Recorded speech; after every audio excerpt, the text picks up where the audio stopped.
Hi aspirants, first of all నేను పెట్టే subject content నచ్చి మన ఛానల్కి సపోర్ట్ చేస్తున్నా అండ్ మన ఛానల్ వీడియోస్ యూస్ చేసుకుంటున్న ఈచ్ అండ్ ఎవ్రీ పర్సన్కి థ్యాంక్ యూ అండి. Thank you so much. ఎందుకు అంటే ఈరోజే మన ఛానల్ 10K సబ్స్క్రైబర్స్కి రీచ్ అయింది. లిటరల్లీ నేను అస్సలు ఎక్స్పెక్ట్ చేయలేదు. ఎందుకంటే మన చిన్న ఛానల్, మన ఛానల్ని కూడా సపోర్ట్ చేస్తారా అన్న థాట్లోనే ఉండేదాన్ని. బట్ మనం ఇచ్చే సబ్జెక్ట్ కంటెంట్ ప్రతి ఒక్కరికి యూస్ఫుల్గా ఉంటే డెఫినెట్గా ప్రతి ఒక్కరి సపోర్ట్ అందుతుంది అనేది ఈరోజు మన ఛానల్ గ్రోత్ చూస్తుంటే నాకు క్లారిటీ వచ్చింది. సో ఇప్పటివరకు సపోర్ట్ చేశారు, ఇకపై కూడా సపోర్ట్ చేయండి. చూడండి, నా ఛానల్లో ఒక్క వీడియో కూడా అన్నెసెసరీ కంటెంట్ అనేది పెట్టాను. ఒక వీడియో పెట్టాను అంటే డెఫినెట్గా ఎగ్జామ్లో యూజ్ అవుతుంది అన్న కంటెంట్ తీసుకొనే ప్రతి వీడియో కూడా అప్లోడ్ చేస్తాను. అండ్ ఇప్పటివరకు ఒకటే సబ్జెక్ట్ అని కాదు, ఆల్ సబ్జెక్ట్స్ని ఇంక్లూడ్ చేసి వీడియోస్ అనేవి అప్లోడ్ చేశాను. నెక్స్ట్ డిఎస్సికి కూడా ఇలాగే జర్నీ అనేది కంటిన్యూ చేద్దాము. సో తప్పకుండా నేను పెట్టే ప్రతి ఒక్క వీడియోని ప్రతి ఒక్కరు యూజ్ చేసుకుంటారని ఆశిస్తున్నాను. ఓకే, అండ్ థ్యాంక్ యూ అండి. Thank you so much. మన ఛానల్ ఈరోజు ఇంత మంచిగా గ్రోత్ వచ్చింది అంటే దానికి రీజన్ మాత్రం డెఫినెట్గా నా ఛానల్ని ఫాలో అవుతున్న ప్రతి ఒక్క సబ్స్క్రైబర్ది. సో థ్యాంక్ యూ అండి. Thank you so much to each and every person from bottom of my heart. Then hall tickets అందరికీ వచ్చేసాయి. సో అందరు సెంటర్స్ ఎక్కడ పడ్డాయో ఈ పాటికే చూసుకొని ఉంటారు. సో ఏమీ టెన్షన్ పడకండి. ఈ టైంలో మీరు చేయాల్సింది కొత్త టాపిక్ ఏది టచ్ చేయకండి, ఉన్న టాపిక్నే రివిజన్ చేస్తూ ఉండండి. ఆల్రెడీ నేను 6th class video rapid revision పెట్టేశాను. ఈరోజు 7th క్లాస్ ర్యాపిడ్ రివిజన్ అండి. సో చూడండి, మనకి తెలుగులో 24 బిట్స్ అనేవి కంటెంట్ బిట్స్ వస్తాయి. దీంట్లో కూడా 10 బిట్స్ పద్యంకి మరియు గద్యంకి వెళ్ళిపోతుందండి. సో దీంట్లో ఉండేవి 14 బిట్స్. ఈ 14 బిట్స్ అనేవి కంటెంట్ నుండి వస్తాయి. సో ఇందులో కూడా చూడండి 4 to 5 బిట్స్ డెఫినెట్గా 7th క్లాస్ నుంచి తప్పకుండా పడతాయండి. ఓకే, జస్ట్ 7th క్లాస్ ఈ ఒక్క వీడియో చూసుకోండి. ప్రతి టాపిక్ని కూడా కవర్ చేశాను. అండ్ పార్ట్ 1 పార్ట్ 2 కాదు, ఒకే వీడియోలో మొత్తం కవర్ చేస్తున్నాను. సో 35 బిట్స్ మాత్రమే ఫ్రేమ్ చేశాను. ఈ 35 బిట్స్ కూడా ప్రతి ఒక్కటి స్టేట్మెంట్లోనే ఫ్రేమ్ చేశాను. So each and every point అనేది ఇక్కడ కవర్ అయిపోతుంది. సో ఈ ఒక్క వీడియో చూసుకొని వెళ్ళండి ఎగ్జామ్కి వెళ్ళే ముందు. తప్పకుండా ఇందులో నుండి వచ్చిన ఏ బిట్ అయినా మీరు ఆన్సర్ చేయగలుగుతారు. ఓకే, ఫస్ట్ ప్రతి ఒక్కరు వీడియోని పాజ్ చేసి తప్పకుండా ఆన్సర్ చేయడానికి ట్రై చేయండి. అండ్ ప్రతి ఒక్కరు లైక్ చేయండి, హై పాయింట్స్ కూడా ఇవ్వడానికి ట్రై చేయండి. ఓకే, చూడండి, క్రింది వాటిలో పాఠం ప్రక్రియకు సంబంధించి సరికానిది. డెఫినెట్గా ఇందులో నుంచి బిట్ ఫ్రేమ్ అవుతుంది, ప్రతి సెషన్లో పడుతుంది, చూసుకోండి.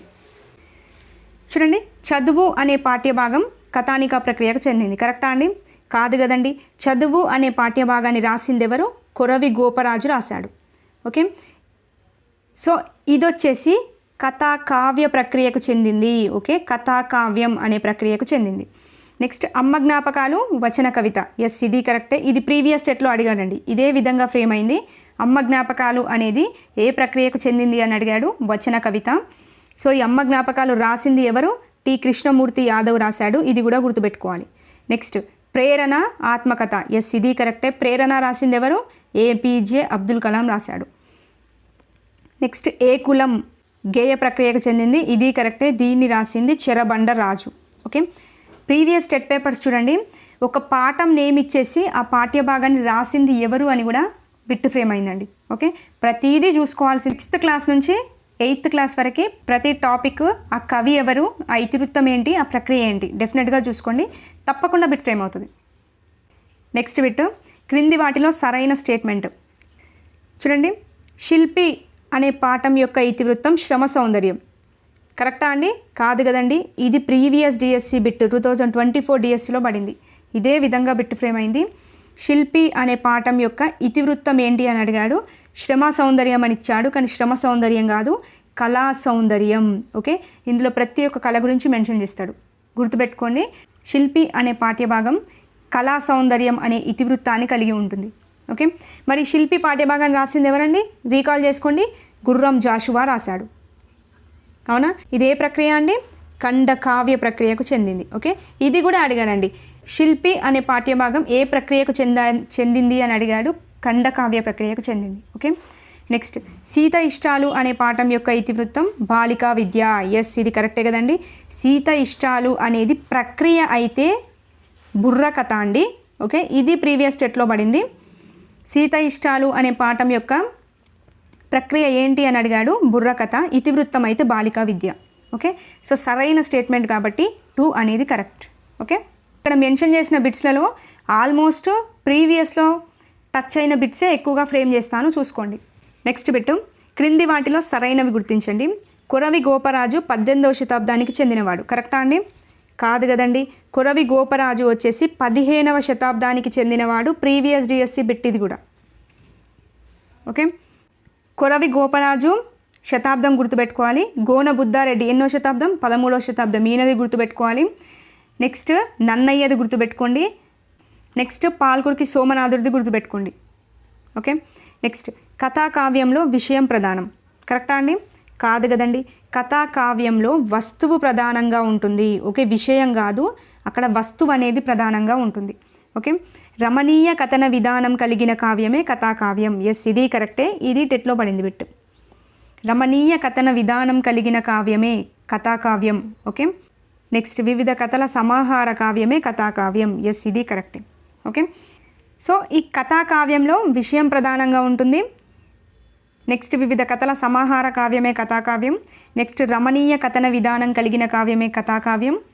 నెక్స్ట్ దీంట్లో నీతిని మరియు వ్యవహార దక్షతను మరియు కార్యకుశలతను మరియు ఉత్తమ గుణాలను, ఓకే, నీతిని, వ్యవహార దక్షతను, కార్యకుశలతను, ఉత్తమ గుణాలను పెంపొందించే కథలు అనేవి ఉంటాయి. ఓకే, ఈ కథాకావ్యంలో ఈ కథలు అనేవి ఉంటాయి. ఓకే, సో సిడి అనేది కరెక్ట్, సెకండ్ ఆప్షన్ అనేది కరెక్ట్. ఓకే, చాలా ఇంపార్టెంట్ కొరవి గోపరాజు గురించి చూసుకోండి. నెక్స్ట్ బిట్, క్రింది వాటిలో సరైనవి గుర్తించండి. పని పూర్తయినట్లు తెలిపే క్రియలని అసమాపక క్రియలు అంటారు. పని పూర్తి కాలేదు అని తెలిపే క్రియలని సమాపక క్రియలు అంటారు. చెప్పండి, కరెక్టా అండి? చూడండి, పని పూర్తయినట్లు తెలిపితే అది వచ్చేసి సమాపక క్రియ అవుతుంది. ఓకే, పని పూర్తి కాలేదు అని తెలిపితే అది అసమాపక క్రియ అవుతుంది. ఓకే, సో ఇక్కడ ఈ రెండు రాంగే. ఒక్కసారి ఎగ్జాంపుల్ చూడండి, కొద్దిగా అడ్జస్ట్ చేసుకోండి. కవిత పుస్తకం చదివి నిద్రపోయింది. ఓకే, ఇలాగే ఒక సెంటెన్స్ ఇచ్చేసి దీంట్లో సమాపక క్రియను గుర్తించండి అని అడుగుతాడు. ఓకే, దీంట్లో గుర్తించాల్సింది సమాపక క్రియను గుర్తించండి అని అడిగేసి ఇలా అండర్లైన్ చేస్తాడు. కవిత పుస్తకం చదివి నిద్రపోయింది. ఓకే, ఇవన్నీ ఆప్షన్స్లలో ఇచ్చేసి దీంట్లో సమాపక క్రియ ఏది అని అడుగుతాడు. సమాపక క్రియ అంటే ఏంటి? పని పూర్తయినట్లుగా తెలిపేది సమాపక క్రియ. సో ఇందులో పని పూర్తయినట్లుగా తెలిపింది ఏముందండి? నిద్రపోయింది అనేది పని పూర్తయినట్లు తెలుపుతుంది కదా. సో ఇది వచ్చేసి సమాపక క్రియ అవుతుంది. ఓకే, ఒకటే పని పూర్తయినట్లు తెలిపితే అది సమాపక క్రియ. ఇక్కడ నిద్రపోయింది, సో పని పూర్తయిపోయింది కాబట్టి అది సమాపక క్రియ. నెక్స్ట్ అసమాపక క్రియ ఏమవుతుంది? పని పూర్తి కాలేదు అని తెలపాలి. ఓకే, పని పూర్తి కాకపోతే అది అసమాపక క్రియ. చూడండి, చదివి అంటున్నాం. ఓకే, చదివి అంటే పని పూర్తయినట్లా? పని పూర్తి కాలేదు కదండి. సో ఇలా పని పూర్తి కాలేని వాక్యాలని అసమాపక క్రియలు అంటారు. ఓకే, ఇలాగే బిట్ ఫ్రేమ్ అవుతుంది. ఎగ్జాంపుల్ ఇచ్చేసి కింద ఆప్షన్స్ ఇచ్చేసి అలా సమాపక క్రియ గుర్తించండి లేదంటే అసమాపక క్రియ గుర్తించండి అని అడుగుతాడు. ఓకే, ఇక్కడ ఈ వాక్యంలో చదివి అనేది అసమాపక క్రియ, నిద్రపోయింది అనేది సమాపక క్రియ. ఓకే, సో ఇక్కడ పని పూర్తయినట్లు తెలిపే వాక్యాలని సమాపక క్రియలు అంటారు. పని పూర్తి కాలేదు అని తెలిపే వాక్యాలని అసమాపక క్రియలు అంటారు. సో సరైనవి అడిగాడు కదా, సో రెండు సరికాదు కాబట్టి నన్ అనేది ఆన్సర్. ఓకే, ఈ కాన్సెప్ట్ గుర్తుపెట్టుకోండి. నెక్స్ట్ బిట్, సామాన్యుని ఉచ్ఛ్వాస నిశ్వాసలను అక్షరాల్లో పొదిగి సామాన్య ప్రజల భాషలో కవిత్వం రచించింది ఎవరు? ఇది ఎన్నిసార్లు అడిగాడండి? డిఎస్సిలో పడింది, టెట్లో కూడా పడింది. ఓకే, కావాలంటే పేపర్స్ ఒకసారి తిరగేయండి, మీకు ఈ బిట్ కంపల్సరీ కనపడుతుంది. చెప్పండి, సామాన్యుని ఉచ్ఛ్వాస నిశ్వాసలను అక్షరాల్లో పొదిగి సామాన్య ప్రజల భాషలో కవిత్వం రచించింది ఎవరు అంటే టి కృష్ణమూర్తి యాదవ్. ఓకే, చాలా ఇంపార్టెంట్ బిట్, గుర్తుపెట్టుకోండి.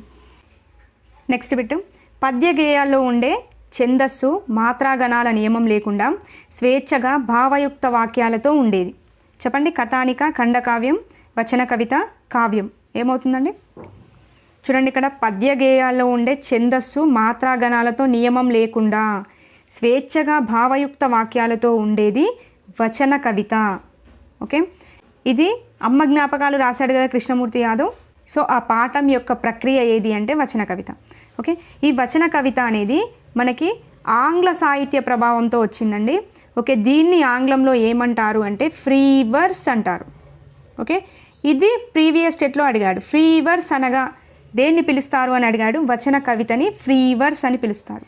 ఓకే, సో ఇది పద్య గేయాల్లో ఉండే ఛందస్సు మాత్రాగణాల నియమం లేకుండా స్వేచ్ఛగా భావయుక్తమైన వాక్యాలతో ఉంటుంది. ఓకే, చాలా ఇంపార్టెంట్, గుర్తుపెట్టుకోండి. నెక్స్ట్ క్రింది శతక కవులకు సంబంధించి సరికాని జత. శతకాల గురించి డెఫినెట్గా ప్రతి సెషన్లో పెట్టుబడుతుంది. శ్రీ నృకేసరి శతకం రాసింది శ్రీ దూపాటి సంపత్ కుమారాచార్య. కరెక్టా అండి? కాదు కదండి. శ్రీ నృకేసరి శతకం కావచ్చు, నరహరి శతకం కావచ్చు, నెక్స్ట్ ధర్మపురి రామాయణం కావచ్చు, ఇవన్నీ రాసింది ఎవరండి? కాకుత్సం శేషప్ప కవి రాశాడు. అవునా? సో ఇది చాలా ఇంపార్టెంట్, చాలాసార్లు అడిగాడండి. నరహరి శతకాన్ని రాసింది ఎవరు అని అడిగినా కాకుత్సం శేషప్ప కవియే. నృకేసరి శతకాన్ని రాసింది ఎవరు అన్నా కాకుత్సం శేషప్ప కవియే. ఓకే, గుర్తుపెట్టుకోండి. నెక్స్ట్ నగ్న సత్యాలు రాసింది రావికంటి రామయ్య గుప్తా. ఎస్, ఇది కరెక్టే. నగ్న సత్యాలు రాసింది రావికంటి రామయ్య గుప్తా. నెక్స్ట్ శ్రీనివాస బొమ్మల శతకం ఆడ్రేపు చంద్రమౌళి. ఎస్, ఇది కరెక్టే. నెక్స్ట్ సుమతి శతకాన్ని రాసింది బద్దెన. ఎస్, ఇది కరెక్టే.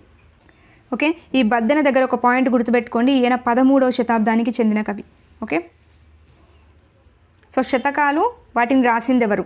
6th క్లాస్లో ఉంటాయి శతకాలు, 7thలో ఉంటాయి, 8thలో ఉంటాయి. ఈ 3 క్లాసెస్లో కూడా శతకం, ఆ శతక కవి ఎవరు, అందులో ఉన్న రచనలు ఏంటి, ఇవి గుర్తుపెట్టుకోండి. డెఫినెట్గా 1 లేదా 2 బిట్లు అయితే తప్పకుండా పడతాయి. నెక్స్ట్ బిట్టు, క్రింది వాటిలో సరైనవి గుర్తించాలి. ఏ పద్యానికి అది స్వతంత్ర భావంతో ఉంటే దాన్ని శతకం అంటారు. కరెక్టా అండి? కాదు కదండి. ఏ పద్యానికి అదే స్వతంత్ర భావంతో ఉంటే దానిని మకుటం అంటారు. ఓకే, మకుటం అంటారు. ఈ మకుటాన్నే ముక్తకాలు అని కూడా పిలుస్తారు. ఓకే, ఈ ముక్తకాలు అంటే ఏంటి అంటే ఏ పద్యానికి అది స్వతంత్ర భావంతో ఉంటే దానిని ముక్తకాలు అని పిలుస్తారు. ఓకే, సో మరి మకుటం అంటే ఏంటండి చెప్పండి. చూడండి, పద్యాలకి మనం పద్యాలను చూస్తే ప్రతి పద్యం యొక్క చివరి పాదం కానీ, లేదంటే చివరిలో ఉండే ఒక పదం కావచ్చు, లేదంటే చివరి 2 పాదాలు కావచ్చు, అన్ని పద్యాల్లో కూడా ఒకే విధంగా ఉంటాయి. ఓకే, అలాంటి దాన్నే మకుటం అంటారు. ఓకే, ఇప్పుడు ఎగ్జాంపుల్గా బద్దెన రాశాడు కదా సుమతి శతకం. సో సుమతి శతకాన్ని తీసుకోండి. ఓకే, ఈ సుమతి శతకాన్ని తీసుకుంటే సుమతి శతకంలో ఉన్న పద్యాలన్నింటిలో కూడా మనకి లాస్ట్కి సుమతి అని కనబడుతుంది. సో ఇది ఆ పద్యం యొక్క మకుటం అవుతుంది. అదే ఇప్పుడు కంచర్ల గోపన రాశాడు కదా దాశరథి కరుణాపయోనిధి.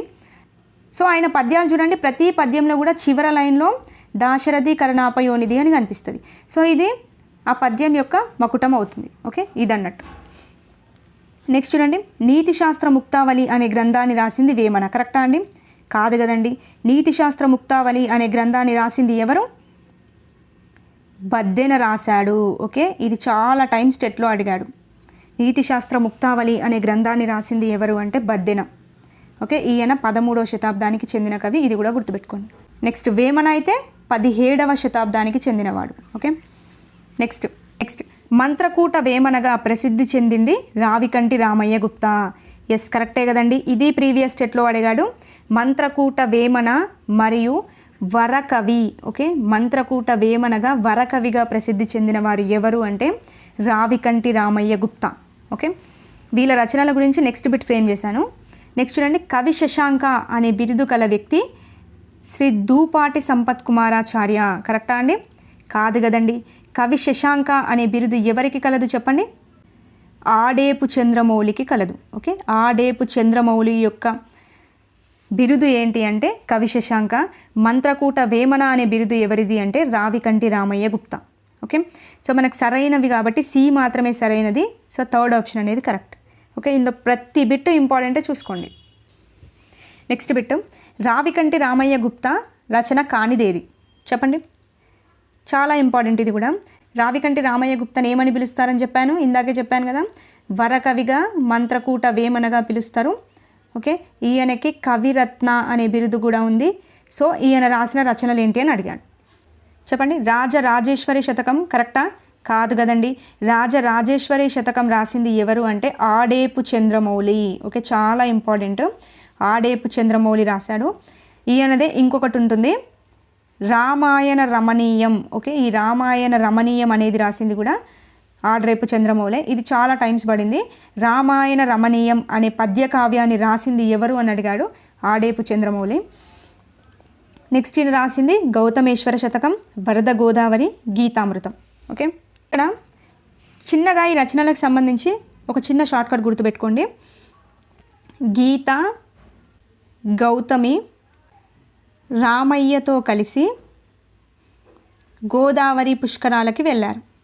ఓకే, గుర్తుపెట్టుకోండి. గీత గౌతమి రామయ్యతో కలిసి గోదావరి పుష్కరాలకు వెళ్ళారు. అంటే గీత అంటే గీతామృతం, గౌతమి అంటే గౌతమేశ్వర శతకం, రామయ్య అంటే రావికంటి రామయ్య గుప్తా ఉన్నాడు కదా, ఆయన యొక్క రచనలు ఇవి. సో గోదావరి అంటే వరద గోదావరి. ఓకే, ఈ 3 రచనలు, ఇది ఆయన పేరు. ఇలా గుర్తుపెట్టుకోండి.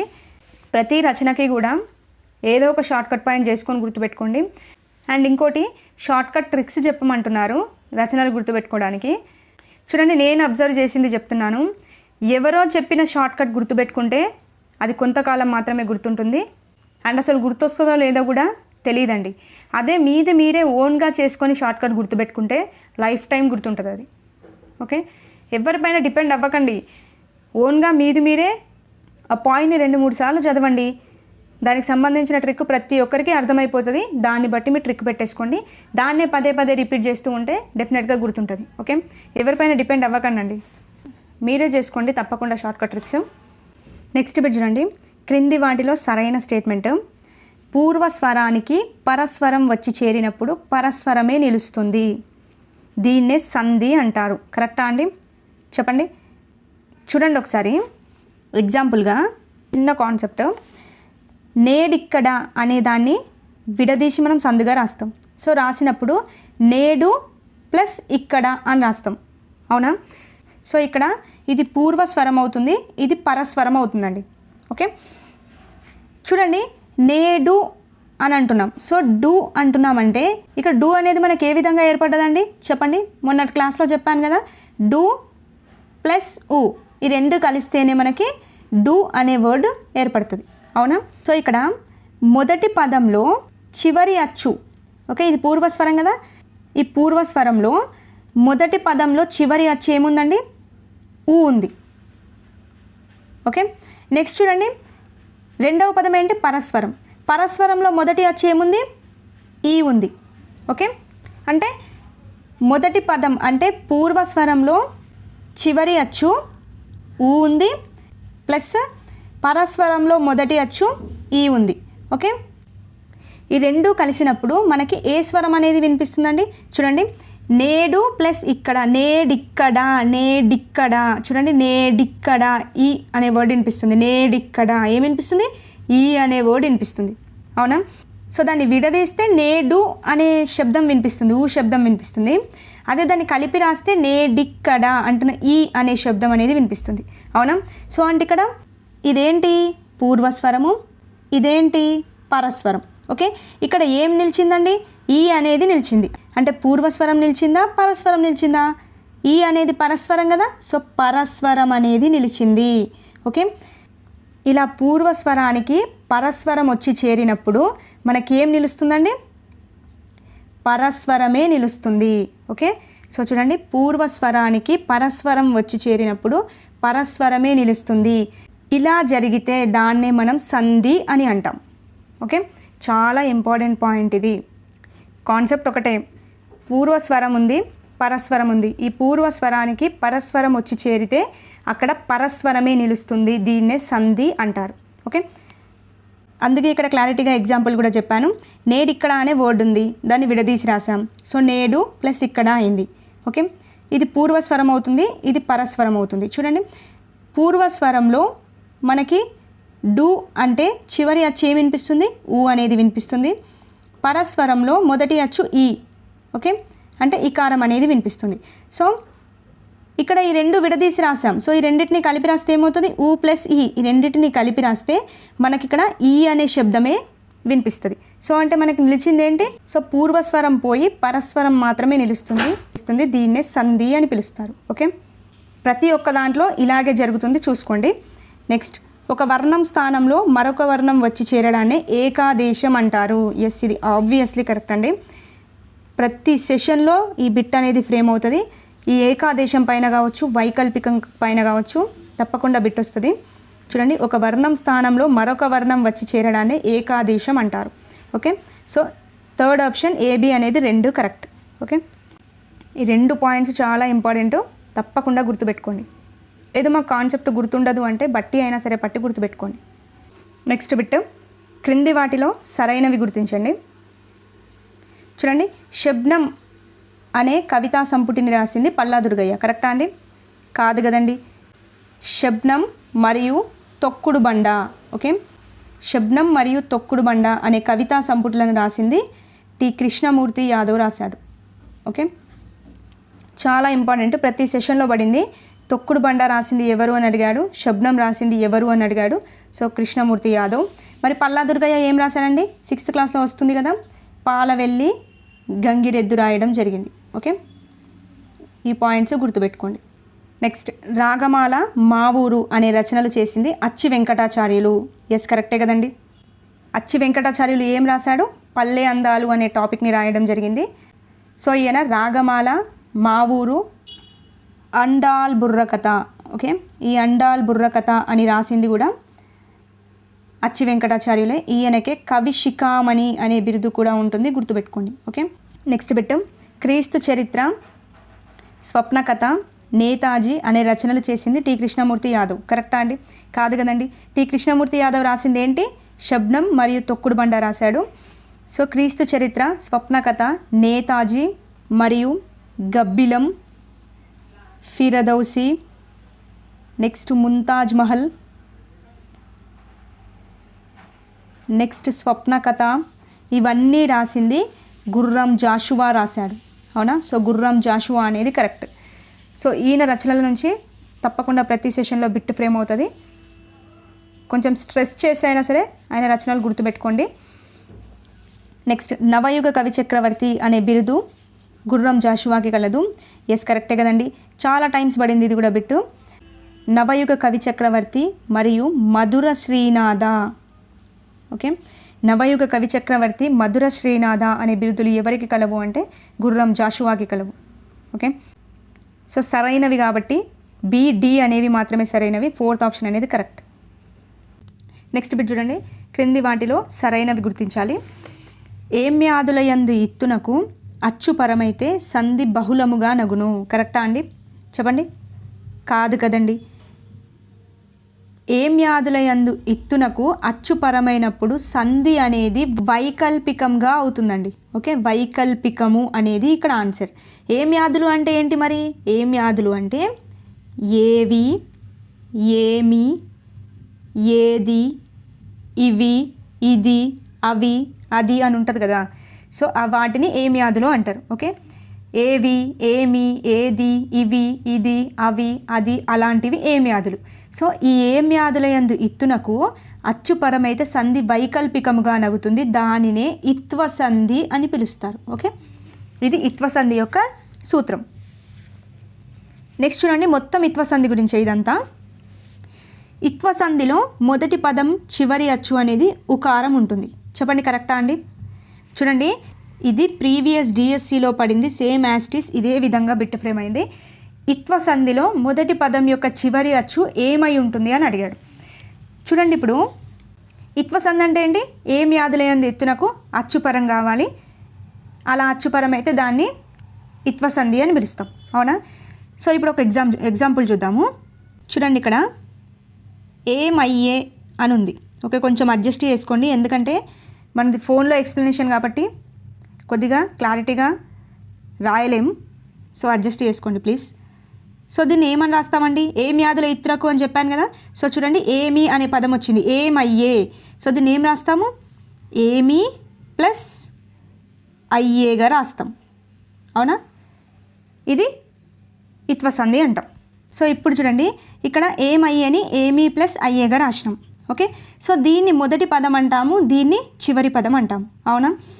సో మొదటి పదంలో మనకి చివర ఏముందండి చెప్పండి? మీ అనేది కనిపిస్తుంది. దీన్ని విడగొట్టి రాస్తే ఏ విధంగా రాస్తాం? మొన్నే చెప్పాను కదా కాన్సెప్ట్. ఏ విధంగా రాస్తాం? ము ప్లస్ ఈ తీసుకుంటే మీ అనేది అవుతుంది. అవునా? మొదటి పదం చివర మనకి ఏం కనబడుతుందండి, మీ అనే దాంట్లో మనకి ఈ అనే శబ్దం కనబడుతుంది, అవునా. సో ఈ అంటే ఏంటి, ఇకారం. ఓకే, ఇకారం అనేది కనబడుతుంది. నెక్స్ట్ చూడండి, అదే రెండవ పదంలో మొదటిది ఏం కనబడుతుందండి చెప్పండి, ఆ కనిపిస్తుంది. అంటే ఆ అంటే ఏంటి, అచ్చా హల్లా, అచ్చు అనేది కనబడుతుంది. ఓకే, సో దీన్ని బట్టి ఏంటి అంటే ఇత్వ సంధిలో మొదటి పదం యొక్క చివరి అచ్చు అనేది ఇకారం లేదా దీన్ని ఇత్తు అని పిలుస్తాం. ఇత్తు అనేది కనబడుతుంది. ఓకే, నెక్స్ట్ చూడండి, అదే ఇత్వ సంధిలో రెండవ పదం యొక్క మొదట కనిపించేవి అన్ని అచ్చులే కనబడతాయి. Okay, clear. జస్ట్ ఇత్వ సంధి అంటే డెఫినేషన్ నేర్చుకొని పోవడం కాదు, బిట్టు ఫ్రేమ్ అయ్యేది ఇందులో నుంచే బిట్టు ఫ్రేమ్ అవుతుంది. ఓకే, ఇప్పుడు ఒకసారి బిట్టు చూడండి, క్లారిటీ వస్తుంది.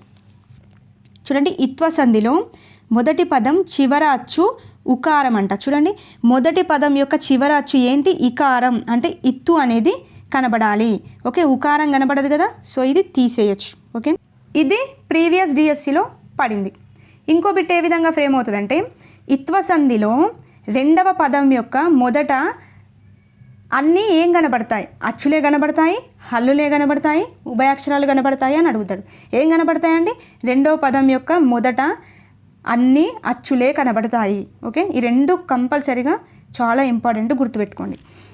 నెక్స్ట్ చూడండి, ఒకసారి సంధి జరిగి మరొకసారి సంధి జరగకపోవడాన్ని వికల్పము అంటారు లేదా దీన్నే వైకల్పికము అని పిలుస్తారు. ఓకే, ఇది కరెక్ట్ అవుతుంది. అంటే ఇత్వ సంధి యొక్క డెఫినేషన్ ఏంటి, ఇప్పుడు ఏం యాదులు ఉండాలి అంటే ఏమి, ఏవి, ఏది, ఏవి, ఇవి అనేవి ఏం యాదులు. ఈ ఏం యాదుల యందు ఇత్తునకు అంటే ఇకారానికే కదా, కరెక్టే కదా, అచ్చుపరమైంది కదా. సో ఇలా అచ్చుపరమైనప్పుడు సంధి అనేది వైకల్పికంగా జరుగుతుంది. అంటే ఒకసారి జరుగుతుంది, ఒకసారి జరగదు. మరి దాన్ని ఎలా చూసుకోవచ్చు అంటే చూడండి, ఇప్పుడు ఏమయ్యే అనేదాన్ని ఏమీ ప్లస్ అయ్యేగా రాసినాం, ఇక్కడ సంధి అనేది జరిగింది. ఓకే, దీన్నే ఏ విధంగా రాయొచ్చు అంటే ఏమయ్యే కదా, ఏమీ ప్లస్ అయ్యేగా రాసాం కదా.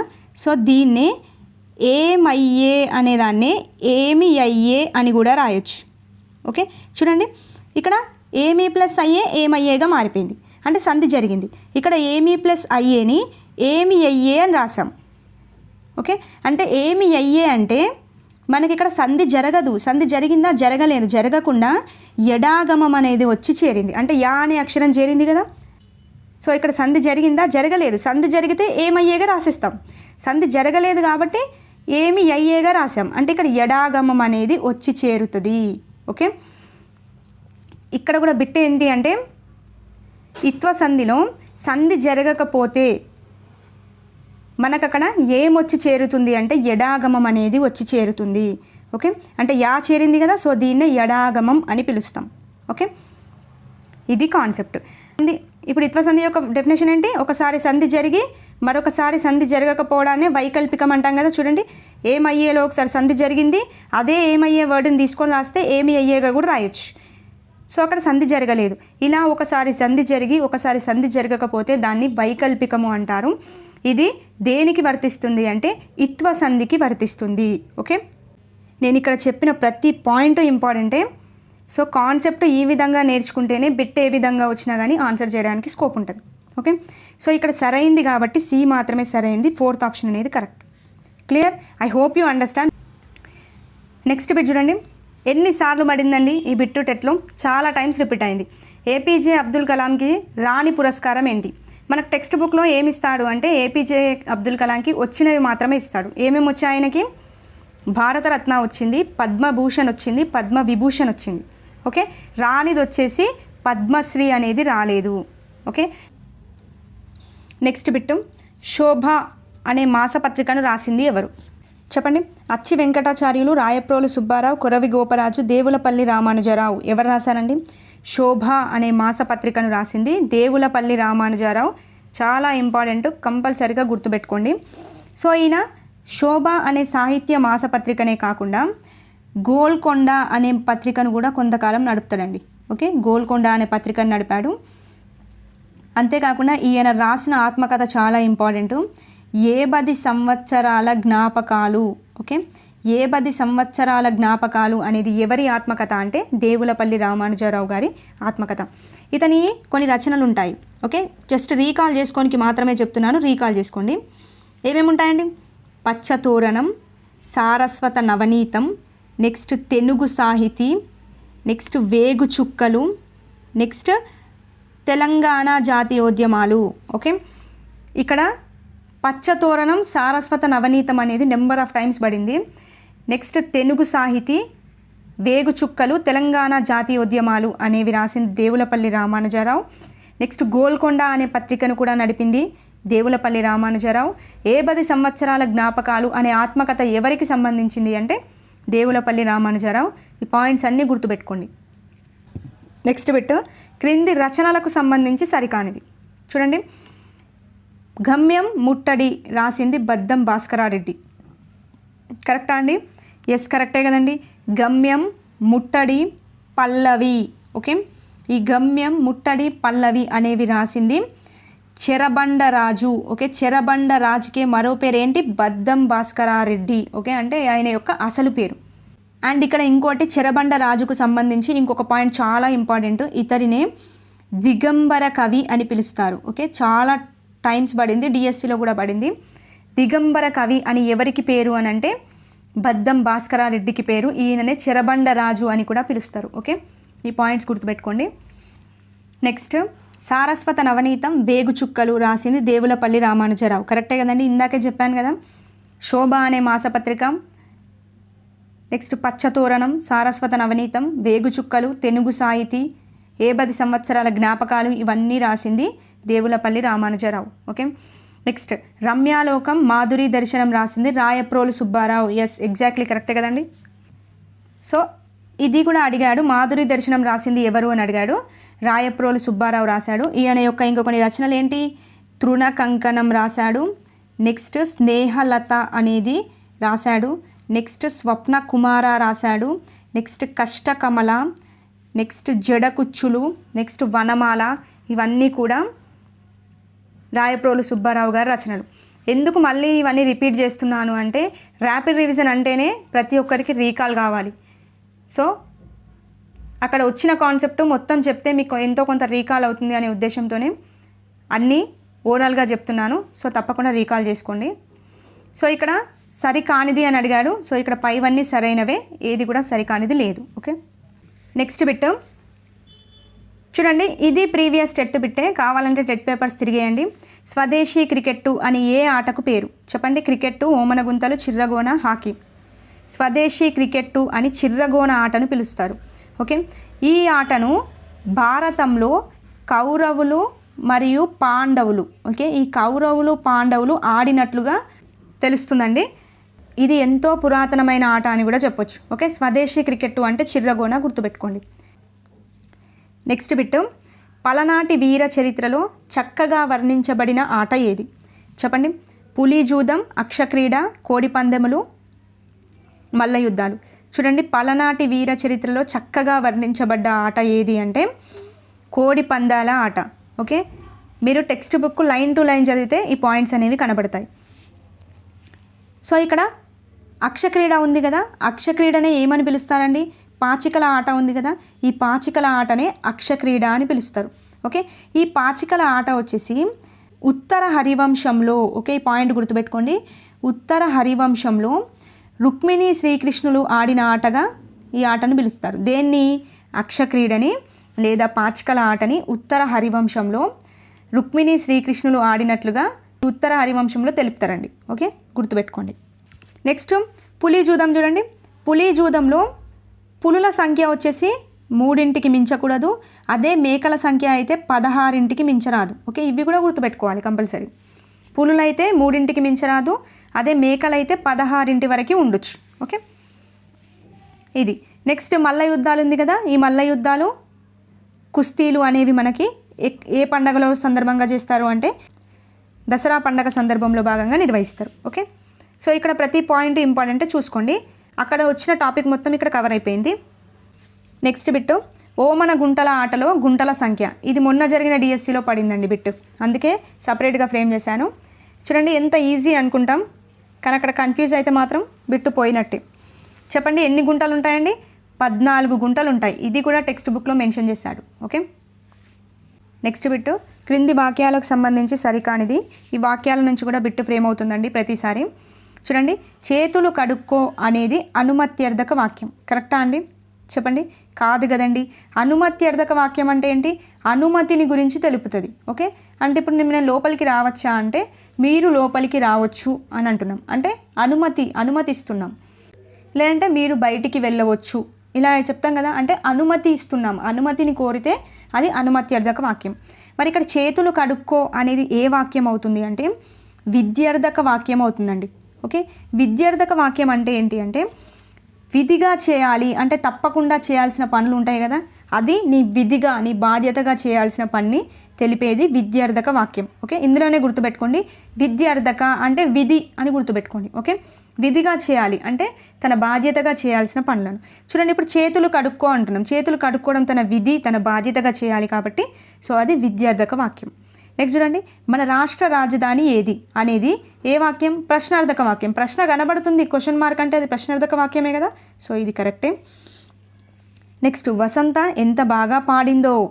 ఇక్కడ చూడండి ఎక్స్క్లమేషన్ మార్క్ ఉంది కదా, అంటే ఆశ్చర్యార్థక వాక్యమే కదా అది, సో ఇది కరెక్టే. ఓకే, సో రాంగ్ వచ్చేసి ఏ అనేది రాంగ్. ఇది కూడా ప్రీవియస్ డిఎస్సిలో 2017 డిఎస్సిలో పడింది, చూసుకోండి, కంపల్సరీ పడతాయి వాక్యాలపైన.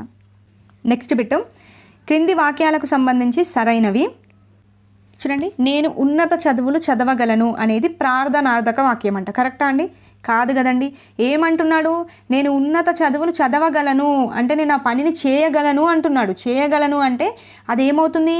సామర్థ్యార్థక వాక్యం అవుతుంది. ఓకే, అంటే అతని యొక్క సామర్థ్యాన్ని తెలుపుతుంది కదా, అంటే నేను ఆ పని చేయగలను అని చెప్తున్నాడు.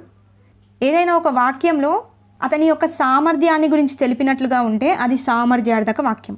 ఓకే, మరి ప్రార్థనార్థక వాక్యం కాదు. ప్రార్థనార్థక వాక్యం అంటే ఏంటి? ఒకరిని ప్రార్థిస్తున్నట్లుగా ఉండాలి ఆ సెంటెన్స్ అనేది. ఓకే, ప్రార్థిస్తున్నట్లుగా అంటే దయచేసి నన్ను వెళ్ళనివ్వండి అంటున్నాం. దయచేసి అంటే ప్రార్థిస్తున్నాం కదా. లేదంటే నేను మిమ్మల్ని వేడుకుంటున్నాను అంటున్నాం, అంటే వేడుకుంటున్నా అంటే ఏంటంటే అక్కడ ప్రార్థిస్తున్నా అన్నట్టే కదా. సో ఇక్కడ దయచేసి, వేడుకుంటున్నా ఇలాంటి వర్డ్స్ వస్తే అది ప్రార్థనార్థక వాక్యం కిందకి పెట్టేయాలి. నెక్స్ట్ చూడండి, దయచేసి మీరు రావాలి అనేది విద్యార్థక వాక్యం. చూడండి, విద్యార్థక వాక్యం అంటే ఏంటి? ఇందాకే చెప్పాను కదా, విధిగా చేయాల్సిన పనులను తెలుపుతుంది. సో ఇది విధిగా చేయాలా? దయచేసి మీరు రావాలి అంటున్నా, అంటే ప్రార్థిస్తున్నా, వేడుకుంటున్నాను కదా, ప్లీజ్ కొంచెం మీరు రండి అన్నట్టుగా.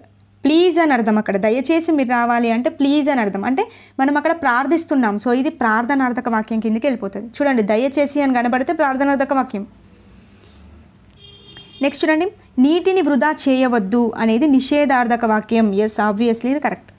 చూడండి, ఏ పనైనా కానీ ఆ పనులను చెయ్యవద్దు అని తెలిపితే, ఓకే, అక్కడ వాక్యంలో మనకి చేయవద్దు అనేది కనబడితే అది నిషేధార్థక వాక్యమే. ఓకే, నీటిని వృధా చేయొద్దు, ఎక్కువసేపు నిద్రపోవద్దు, ఇతరులను ఎగతాళి చేయవద్దు అంటే చూడండి వద్దు అనే వర్డ్ వినిపిస్తే అది నిషేధార్థక వాక్యం పెట్టేయాలి. నెక్స్ట్ చూడండి, రేపు వర్షం పడవచ్చు అనేది సందేహార్థక వాక్యం. ఎస్, కరెక్టే కదండి. అంటే అక్కడ పని జరుగుతుందో లేదో అని చెప్పి సందేహంగా చెప్తున్నాం. సో అక్కడ వర్షం పడవచ్చు, పడకపోవచ్చు. సో ఇలా సందేహంగా చెప్తే దాన్ని సందేహార్థక వాక్యం అంటాం. సో సిడి అనేది కరెక్ట్. సో 4th ఆప్షన్ అనేది కరెక్ట్. ఓకే, నెక్స్ట్ బిట్ రాయభాగీన్ అనే బిరుదు ఎవరికి కలదు? చెప్పండి. ఆరుట్ల కమలాదేవి, రాణి శంకరమ్మ, ఝాన్సీ లక్ష్మీబాయి, రత్నదేశాయి. చూడండి, రాయబాగీన్ అనే బిరుదు రాణి శంకరమ్మకు కలదండి. సో ఈ బిరుదుని ఎవరిచ్చారు అంటే నైజాం ప్రభువు ఆమెకి ఇవ్వడం జరిగింది. ఓకే, నైజాం ప్రభువు ఇచ్చాడు. రాయబాగీన్ అంటే రాణి శంకరమ్మ యొక్క బిరుదు. మరి రాయబాగీన్ అంటే ఏంటండి? రాయబాగీన్ అంటే రాజ సహోదరి అని అర్థం. ఓకే, ఇది కూడా ఇంపార్టెంట్, గుర్తుపెట్టుకోండి. రాయబాగీన్ అంటే రాజ సహోదరి. సో ఈ బిరుదునిచ్చింది నైజాం ప్రభువు రాణి శంకరమ్మకి ఇవ్వడం జరిగింది. 3 పాయింట్స్ గుర్తుపెట్టుకోండి. నెక్స్ట్ బిట్ క్రింది వాటిలో ద్విగు సమాసం కానిది ఏది? ఓకే, ద్విగు సమాసం అంటే ఏంటి? ఫస్ట్ డెఫినేషన్ తెలిస్తే ఈజీగా ఆన్సర్ చేయొచ్చు. అంటే ఒక పదంలో పూర్వ పదం ఉంటుంది, ఉత్తర పదం ఉంటుంది, అవునా? పూర్వ పదం అనేది సంఖ్యావాచకంగా ఉండాలి. ఓకే, పూర్వ పదం అనేది సంఖ్యావాచకం ఉండాలి, ఉత్తర పదం అనేది నామవాచకం ఉంటే సరిపోద్ది. ఓకే, చూడండి పూర్వపదంలో సంఖ్యావాచకం ఉండాలి. నవరసాలు, నవ అంటే 9 కదా, సో రసాలు అనేది నామవాచకం. సో మొదటి పదంలో మనకి సంఖ్యావాచకం ఉంది కాబట్టి ఇది ద్విగు సమాసం. నెక్స్ట్ చూడండి ఎండ వానలు, ఎండ అనేది ఏమవుతుంది, సంఖ్య అవుతుందా, కాదు కదండి, ఇది నామవాచకం అవుతుంది. సో ఇది ద్వంద్వ సమాసం కిందికి వెళ్ళిపోతుంది. ఓకే, ఎండ వాన అని అంటాం. నెక్స్ట్ దశ దిశలు, చూడండి దశ అనేది 10 కదా, సో సంఖ్య ఉంది, ఇది ద్విగు సమాసం. నెక్స్ట్ పంచ పాండవులు, పంచ అనేది సంఖ్య, సో ఇది ద్విగు సమాసం.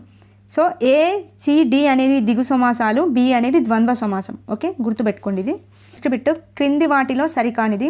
కాకతీయ వంశ మూల పురుషుడు వెన్నరాజు. ఎస్, ఇది కరెక్టే. ఉపవాచకంలోకి ఎంటర్ అయ్యాం, చూసుకోండి. కేసరి సముద్రం చెరువును తవ్వించింది మొదటి ప్రోలరాజు. చెప్పండి కరెక్టేనా? ఎస్, కరెక్టే అండి. కేసరి సముద్రం అనే చెరువును తవ్వించింది మొదటి ప్రోలరాజు, గుర్తుపెట్టుకోండి. నెక్స్ట్ శెట్టి సముద్రం అనే చెరువును తవ్వించింది రెండవ ప్రతాపరుద్రుడు. కాదండి, శెట్టి సముద్రం అనే చెరువును త్రవ్వించింది ఎవరు అంటే రెండవ బేతరాజు తవ్వించాడు. ఓకే, రెండవ బేతరాజు, గుర్తుపెట్టుకోండి. నెక్స్ట్ రుద్రమాదేవి మరణించింది చందుబట్ల వద్ద. ఎస్, కరెక్టే. రుద్రమాదేవి నల్గొండ జిల్లాలోని నకిరేకల్ అండి. ఓకే, ఇది కూడా గుర్తుపెట్టుకోండి. నకిరేకల్ సమీపంలోని చందుబట్ల వద్ద మరణించడం జరిగింది. సరికానిది సి మాత్రమే సరికాదు. ఇక్కడ కేసరి సముద్రం తవ్వించింది మొదటి ప్రోలరాజు, శెట్టి సముద్రం తవ్వించింది రెండవ బేతరాజు. ఈ 2 పాయింట్స్ గుర్తుపెట్టుకోండి. నెక్స్ట్ బిట్టు బతుకమ్మ పండగకి సంబంధించి సరికానిది. చాలా టైమ్స్ బతుకమ్మ పండగ గురించి బిట్టు పడుతుంది, అందుకే ఫ్రేమ్ చేశాను. చూడండి, బతుకమ్మ పండగని 9 రోజులు చేస్తారు, అవునా? సో మొదటి రోజు బతుకమ్మ వచ్చేసి పెత్తరమాస రోజు చేస్తారు. ఎస్, ఇది కరెక్టే కదండి. మొదటి రోజు బతుకమ్మ అనేది మహాలయ అమావాస్య రోజున పెత్తరమాస రోజున చేస్తారు. ఓకే, సో దీనినే ఏమని పిలుస్తారు అంటే ఎంగిలి పూల బతుకమ్మ అని పిలుస్తారు. ఓకే, ఈ బిట్టు ఫ్రేమ్ అయిందండి. మొదటి రోజు చేసే బతుకమ్మ ఏది అని అడిగాడు, ఎంగిలి పూల బతుకమ్మ చేస్తారు. నెక్స్ట్ మూడవ రోజు చేసే బతుకమ్మ ముద్దపప్పు బతుకమ్మ. ఎస్, కరెక్టే అండి. మూడవ రోజు చేసే బతుకమ్మ ముద్దపప్పు బతుకమ్మ. అదే రెండవ రోజు చేసే బతుకమ్మ అయితే అటుకుల బతుకమ్మ. ఓకే, రెండవ రోజు అటుకుల బతుకమ్మ, మూడవ రోజు ముద్దపప్పు బతుకమ్మ. అదే 4వ రోజు అయితే నానబియ్యం బతుకమ్మ. కరెక్టే. నెక్స్ట్ 5వ రోజు అయితే అట్ల బతుకమ్మ. అదే 6వ రోజు అయితే అలకల బతుకమ్మ. ఓకే, దీనినే అర్రేమి అని పిలుస్తారు. చాలా ఇంపార్టెంట్ పాయింట్ ఇది. చూడండి, 6వ రోజు చేసే బతుకమ్మ ఏది అంటే అలకల బతుకమ్మ, దీన్నే అర్రేమి అని పిలుస్తారు. ప్రీవియస్ స్టేట్లో ఏ విధంగా అడిగాడంటే అర్రేమి అనే బతుకమ్మని ఏ రోజు చేస్తారు అని అడిగాడు, 6వ రోజు చేస్తారు. ఓకే, అర్రేమి అనే పదం ఏ పండగకి సంబంధించింది అని అడిగాడు, ఇంకొకటిలో బతుకమ్మ పండగకి సంబంధించింది. ఓకే, నెక్స్ట్ 6 రోజులు వచ్చినాయి కదా. నెక్స్ట్ 7వ రోజు చేసే బతుకమ్మ వేపకాయల బతుకమ్మ అండి. 8వ రోజు చేసే బతుకమ్మ వెన్నె ముద్దల బతుకమ్మ చేస్తారు.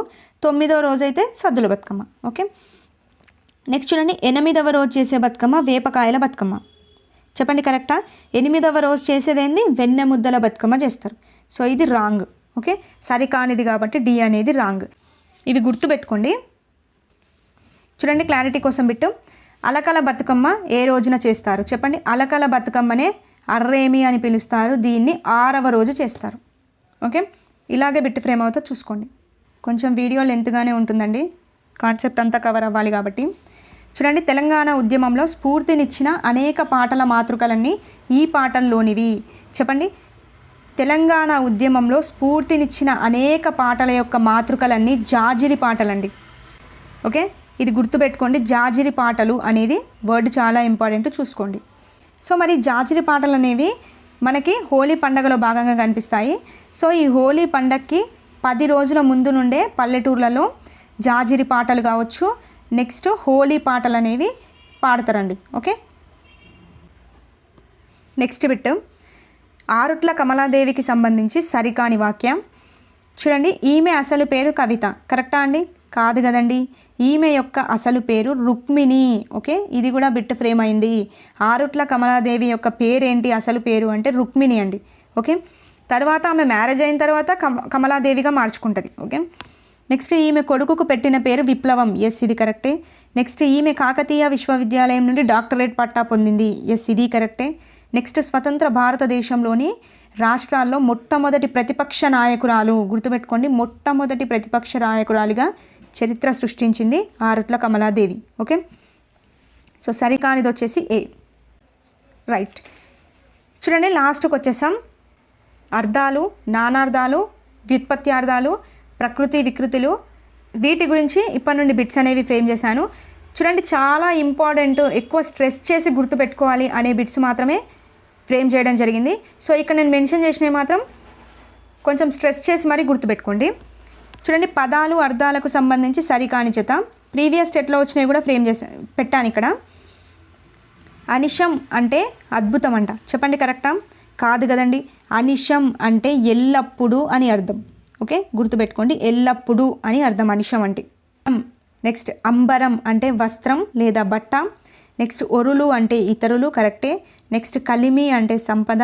నెక్స్ట్ చిలువ లేదా చిల్వ అంటాం, దీన్నే పాము అంటాం. ఇది కరెక్టే. ఓకే, నెక్స్ట్ చూడండి పదాల అర్థాలకు సంబంధించి సరికాని జత. చూడండి మైనస అంటే మేని దురద, కరెక్టే. పాషాణం అంటే బండ, కరెక్టే. తావి అంటే తాపడం కాదండి, తావి అంటే సువాసన. ఓకే, సో ఇది రాంగ్. నెక్స్ట్ వక్త్రం అంటే ముఖం, మొన్న జరిగిన టెట్లో ఇది పడింది. వక్త్రం అంటే ముఖం లేదా మొగం అని అర్థం. ఓకే, నెక్స్ట్ బిట్ చెవుల పిల్లి, శశం, శరభం అనే పర్యాయ పదాలు వేటికి సంబంధించినవి? చూడండి చెవుల పిల్లి, శశం, శరభం అనేవి కుందేలుకు సంబంధించినవి. ఓకే, మరి గోవును ఏమని పిలుస్తారు అంటే గోవు యొక్క పర్యాయ పదాలు ఆవు, ధేనువు, సురభి అండి. ఓకే, ఆవు, ధేనువు, సురభి అంటాం. నెక్స్ట్ పిల్లికి సంబంధించిన పదాలు ఏంటి అంటే పిల్లినే బిడాలము లేదా మార్జాలము అని పిలుస్తారు. ఇది కూడా ప్రీవియస్ టెట్ పెట్టండి. నెక్స్ట్ పులి, పులికి సంబంధించింది అయితే శార్దూలం అంటాము పులిని, లేదంటే వ్యాఘ్రం అని కూడా పిలుస్తాం. ఓకే, అన్నీ రీకాల్ చేసుకోండి, అందుకే అన్ని ఎక్స్ప్లెనేషన్ ఇచ్చాను. నెక్స్ట్ మళ్ళీ పర్యాయ పదాలే చూడండి. సరికాని జతను గుర్తించాలి. ఏనుగు అంటే కరి ఇబం, చెప్పండి కరెక్టా? కరెక్టే కదండి. ఏనుగు అంటే కరి ఇబం, హస్తి, గజం అని కూడా పిలుస్తారు. ఓకే, నెక్స్ట్ కిరణం అంటే రశ్మి, శిఖ. ఎస్, కరెక్టే అండి. కిరణం అంటే రశ్మి, శిఖ, వెలుగు అని కూడా అంటాం. ఓకే, నెక్స్ట్ పక్షి అంటే శార్దూలం, సురభి అంట, కరెక్టా అండి? కాదండి. శార్దూలం మరియు వ్యాఘ్రం అనేది పులి యొక్క నానార్థం కదా, పులి యొక్క పర్యాయ పదాలు కదండి. మరి సురభి అనేది ఏమని చెప్పాను? గోవు యొక్క పర్యాయ పదం అవుతుంది, అవునా? మరి పక్షి యొక్క పర్యాయ పదాలు ఏంటి? పక్షి, పులుగు, విహాంగం మరియు ఖగం. పులుగు, విహాంగం, ఖగం అనేవి పక్షి యొక్క పర్యాయ పదాలు. నెక్స్ట్ పిల్లి అంటే బిడాలం, మార్జాలం, ఇందాకే చెప్పాను కదా. ఎస్, ఇది కరెక్టే. కానిది వచ్చేసి సి. ఓకే, చూడండి మొన్న జరిగిన టెట్లో పడింది. తేరు, స్యందనం, అరదం అనే పర్యాయ పదానికి అర్థం ఏంటి అంటే తేరు, స్యందనం, అరదం అంటే రథము అండి. ఓకే, రథమునే తేరు, సంధ్యనం, అరదం అని పిలుస్తారు. ఓకే, నెక్స్ట్ ఇక్కడ రణము అంటే యుద్ధం అండి, యుద్ధం, సమరం, ఆజీ అని పిలుస్తారు. నెక్స్ట్ విగ్రహం అంటే ప్రతిమ, నెక్స్ట్ ప్రతిబింబం, ఇవి విగ్రహం యొక్క పర్యాయ పదాలు. నెక్స్ట్ ప్రతికృతి, నెక్స్ట్ ప్రతినిధి. ఓకే, ఏదైనా పడవచ్చు దీంట్లో నుంచి. నెక్స్ట్ వసుధ, వసుధ అంటే ఏంటండి? భూమి, ధరణి లేదంటే అవని, ఇవి వసుధ యొక్క పర్యాయ పదాలు. ఓకే, నెక్స్ట్ నానార్థాలు. క్రింది వాటిలో సరికాని జతను గుర్తించాలి. చూడండి కంఠీరవం అంటే గుర్రం, సింహం అంట, కరెక్టా అండి? కాదు కదండి. కంఠీరవం అంటే సింహం కరెక్టే, కానీ గుర్రం కాదు. సో పావురం అవుతుంది, నెక్స్ట్ మదగజం అవుతుంది. ఓకే, కంఠీరవం అంటే మదగజం, పావురం, సింహం. ఓకే, తగవు అంటే వ్యాజ్యం, న్యాయం, పద్ధతి. ఎస్, ఇది కరెక్టే. దీన్నే ఇంకా మేలు, యుక్తం, న్యాయం, తీర్పు అని కూడా పిలుస్తారు. ఓకే, నెక్స్ట్ పద్మం అంటే పాము సంఖ్యా విశేషం, ఎస్ ఇది కరెక్టే. నెక్స్ట్ కమలము, నెక్స్ట్ ఒక నిధి అని కూడా పిలుస్తారు. ఓకే, నెక్స్ట్ పశువు అంటే కరెక్టే అండి, గొర్రె మామిడి చెట్టు, ఎస్ కరెక్టే, గొర్రె మామిడి చెట్టు. నెక్స్ట్ బలికి ఇచ్చే మృగం అండి. ఓకే, బలికి ఇచ్చే మృగం. నెక్స్ట్ ప్రమథగణం. ఓకే, పశువు అంటే గొర్రె, మేడి చెట్టు, బలికి ఇచ్చే మృగం, ప్రమథగణం. ఓకే, ఇవన్నీ పశువు. సో ప్రతి పాయింట్ ఇంపార్టెంటే చూసుకోండి, అందరూ రీకాల్ చేసుకోండి చెప్పినప్పుడే. నెక్స్ట్ చూడండి, కొంచెం స్ట్రెస్ చేసి గుర్తుపెట్టుకోండి ఇవి. ప్రకృతి వికృతులకు సంబంధించి సరికాని జత. చూడండి, ఆశ్చర్యం, అచ్చెరువు, ఇది టెట్టుబిట్టి. పక్షి అంటే పక్కమంట, కరెక్టా? కాదు కదండి. పక్షి అంటే పక్కి అండి. ఓకే, పక్కి అంటాం, పక్షి పక్కి. వర్ణం వన్నే, మొన్న జరిగిన టెట్లో పడింది, వన్నే అంటే వర్ణం. నెక్స్ట్ పుస్తకం అంటే పొత్తం, కరెక్టే. స్తంభం అంటే కంబం, కరెక్టే. ఓకే, కొంచెం క్లారిటీ గుర్తుపెట్టుకోండి ఇవి. నెక్స్ట్ క్రింది వాటిలో వ్యుత్పత్త్యార్థాలకు సంబంధించి సరికానిది. ఈ వ్యుత్పత్త్యార్థాలు కూడా పడతాయండి బిట్స్. జలంచే కొట్టబడినది తటాకం, ఎస్ కరెక్టే కదండి. జలంచే కొట్టబడినది లేదా జలంచే నిండినది అని కూడా పడుతుంది బిట్, అంటే తటాకం లేదంటే చెరువు అంటాం. నెక్స్ట్ పద్మాలకు నిలయమైనది కొలను, ఎస్ కరెక్టే కదండి. పద్మాలకు నిలయమైనది కొలను, దీన్నే పద్మాకారం అని కూడా పిలుస్తారు. నెక్స్ట్ నీటికి నిధి వంటిది కమలం, చెప్పండి. కాదు కదండి, నీటికి నిధి వంటిది కమలం కాదు, సముద్రం. ఓకే, దీన్నే ఏమని పిలుస్తాము? పయోనిధి అని పిలుస్తాం. ఓకే, నెక్స్ట్ ద్రవ్యాదులను ధరించున్నది వసుధ, ఎస్ కరెక్టే కదండి. ద్రవ్యాదులను ధరించున్నది భూమి, దీన్నే వసుధ అంటారు. ఇది చాలా టైమ్స్ పడింది బిట్. ఓకే, ఇవ్వండి టోటల్గా 35 బిట్స్ అనేవి ఫ్రేమ్ చేశాను చూసుకోండి. ప్రతి బిట్ కూడా ప్రీవియస్ స్టేట్లో అడిగిన బిట్టే ఎక్కువగా ఫ్రేమ్ చేశాను. స్టేట్మెంట్లలో ఫ్రేమ్ చేశాను కాబట్టి ప్రతి కాన్సెప్ట్ అనేది అక్కడే చెప్పేశాను. సో ప్రతి ఒక్కరికి రీకాల్ అయిందని అనుకుంటున్నాను.